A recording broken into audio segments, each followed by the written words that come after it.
안녕하세요 여러분, 성공합시다. 오늘은 드디어 베드로 전서에 들어갈 것인데요. 베드로 전서는 아주 따뜻하고 실질적인 조언을 주거든요. 지금 고난받는 백성들에게 왜 우리가 이걸 견뎌야 되는지 그의 설득력 있는 조언 한번 들어보도록 할게요. 1절, 예수 그리스도의 사도 베드로는 본도, 갈라디아, 갑바도기아, 아시아와 비두니아에 흩어진 나그네. 자, 이까지 먼저 보면요. 우선 자기를 예수 그리스도의 사도라고 표현하고 있어요. 자, 사도는 보냄을 받은 자라는 뜻이죠.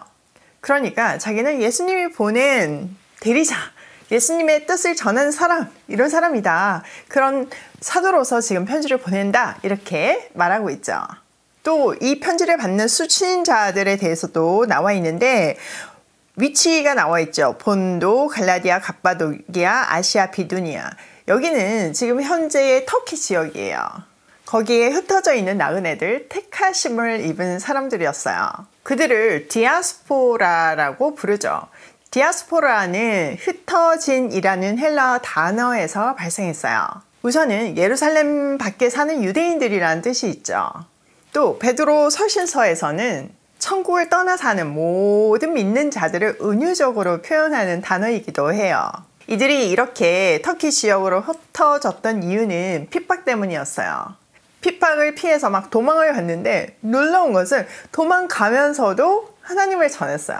그래서 그들의 도망 지도가 복음 지도가 되었죠. 그들은 그곳에 살면서도 여전히 그리스도인으로 살기로 선택함으로 개론 시간에도 설명을 드렸지만 이때 당시에는 로마 제국하의 모든 나라들이 길드 조직이라는 게 있었어요. 그 안에 들어가야지만 경제 활동을 할 수 있는데 그 안에 들어가려면 가이사가 주입니다. 이 고백을 해야 되거든요. 그러니까 크리스찬으로서는 그 고백을 할 수 없잖아요. 그러니까 경제 활동을 할 수 없으니까 가난이 따라올 수밖에 없었어요. 그걸 선택한 사람들인 거죠. 뭐 돈뿐만 아니라 사회적으로도 고립될 수밖에 없었고요. 자, 2절.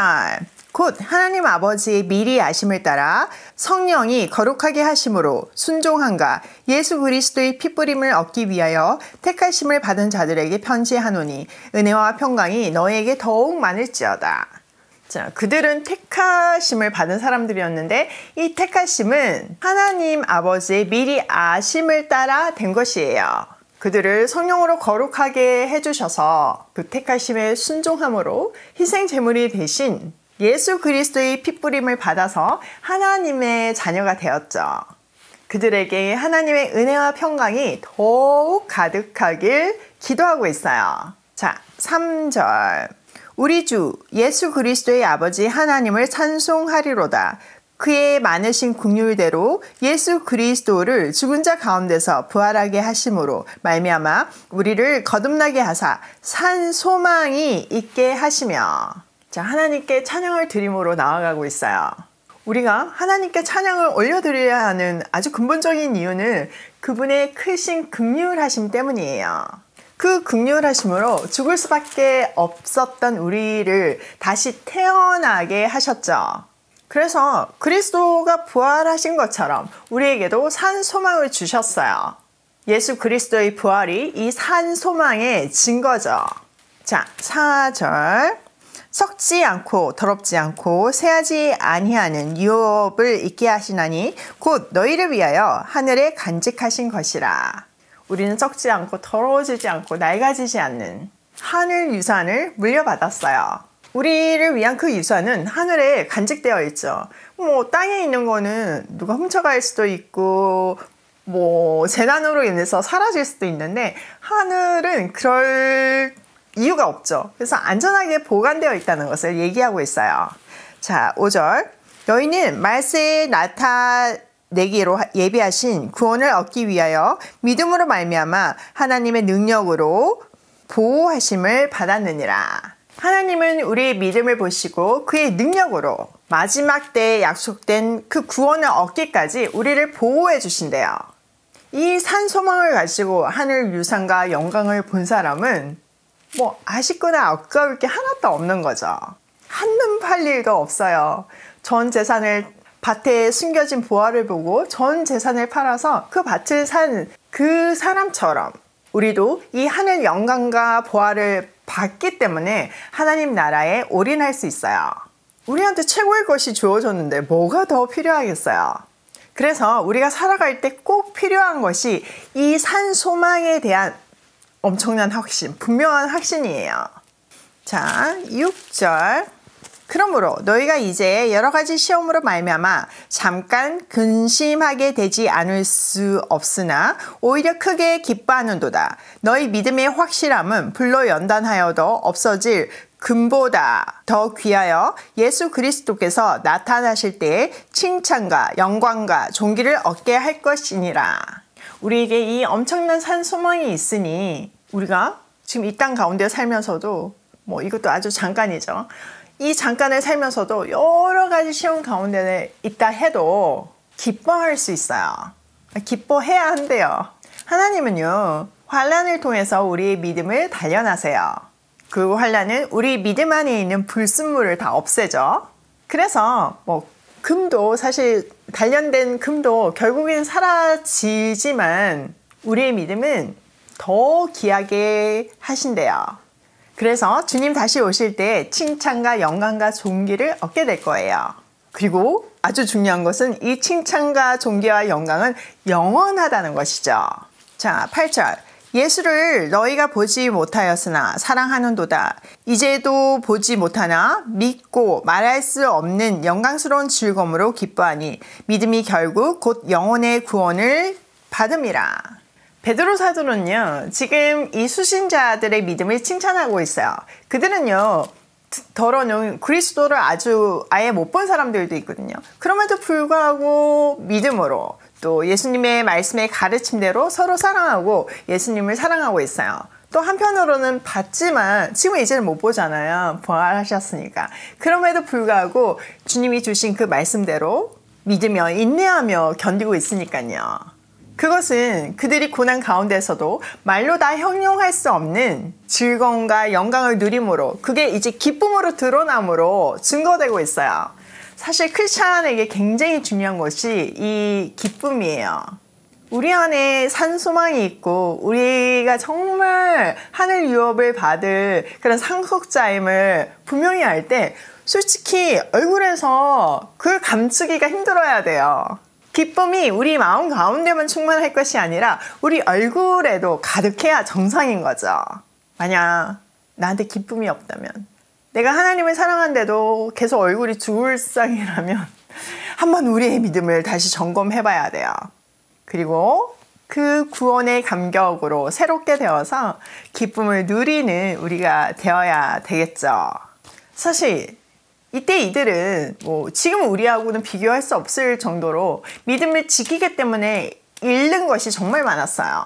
일단 경제활동을 아예 할 수 없으니 그건 진짜 먹고 사는 그 근본적인 의식주를 해결할 수 있는 그 방법을 빼앗긴 거잖아요. 그럼에도 불구하고 그들이 그렇게 할 수 있었던 것은 그 고통이 앞으로 받을 그 영원한 유업하고 비교가 안 되기 때문이에요. 그리고 이거는 잠깐이지만 영원한 유업이 기다리고 있기 때문이었어요.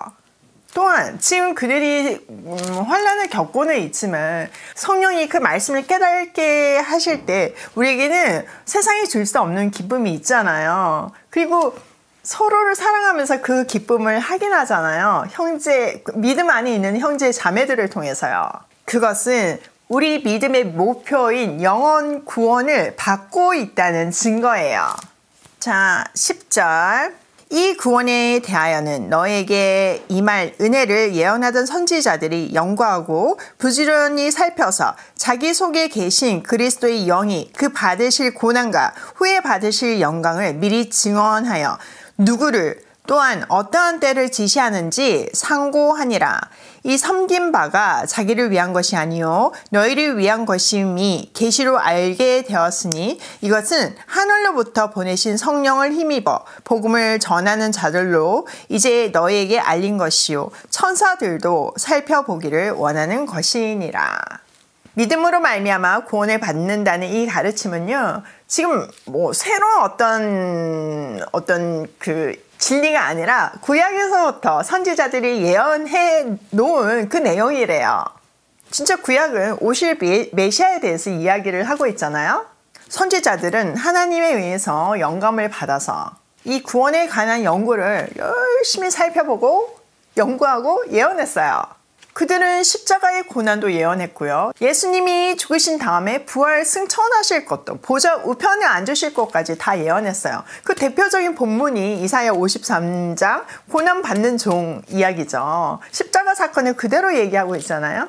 또 시편 110편 1편에 보면 보좌 우편에 앉으신 예수님을 그대로 다윗이 예언하고 있어요. 그들은요, 하나님이 주신 그 영감에 의해서 그 일이 자기 시대에 일어나지 않는 것도 알고 있었어요. 그 구원에 관한 이야기들은 성령의 지시함 가운데서 온 세상에 알려졌고 결국은 지금 이 시대를 사는 우리 손에까지 전해지게 되었어요. 이것은 천사들도 사모하는 내용이래요. 자, 오늘 내용을 우리 삶에 한번 적용을 해보면요. 첫 번째, 우리에게는 산 소망이 있다. 자, 산 소망이 영어로 보면 말 그대로 living hope이에요. 그 소망이 살아있다는 거죠. 이 소망이 계속 살아있게 하려면요, 우리는 늘 말씀과 기도 속에 있어야 돼요. 우리가 말씀과 기도, 그러니까 영적인 공급을 끊어버릴 때 이 소망이 사라져 버리죠. 두 번째, 우리에게는 그 어떤 것하고도 비교할 수 없는 하늘 유산이 있다. 이 하늘 유산을 생각을 하면요, 우리가 지금 받고 있는 이 고난을 견딜 수 있어요. 그것도 견뎌야지 이게 아니고 그 고난의 의미를 생각하면서 이것이 내가 주를 위해서 선택한 고난임을 깨달으면서 기쁨 속에서 견딜 수 있죠. 세 번째, 하나님은 그의 능력으로 우리를 구원에 이르게 하신다. 우리에게 필요한 것은요, 구원을 받을 수 있는 능력이 아니고요, 그것이 하나님에 의해서, 하나님의 긍휼에 의해서, 하나님의 열심과 사랑에 의해서 완성될 것이라는 믿음이에요. 오늘도 산 소망을 가지고 하늘 유업을 받은 사람답게 고고싱해요.